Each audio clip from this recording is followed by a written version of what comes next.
యజ్ఞము అనేటువంటిది పరిపూర్ణ త్యాగంతో చేసేటువంటిది. This yajna is done with the total sacrifice. మాకు ఎట్టి వాంఛలు లేవు, We have no desire, ఎట్టి ఫలితములు లేవు, no ఎట్టి expectation, అభిష్టములు లేవు.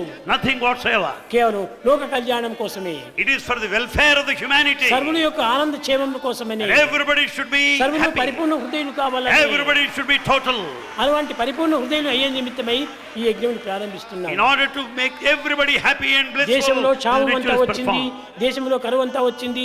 ఈ కరువు నివారణకు ఈ కరువులు విరుగులకు నేను చూడను. We don't go by the famine or the drought ఏమిటి ఈ elsewhere. కరువులు?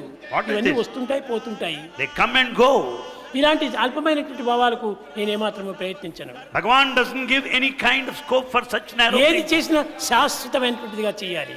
Anything that is done by Bhagavan has got ఏదైనా everlasting effect. సత్యమైనటువంటిదిగా చేయాలి. It should have a permanent effect. పవిత్రమైనటువంటిదిగా ఉండాలి. It should be sacred.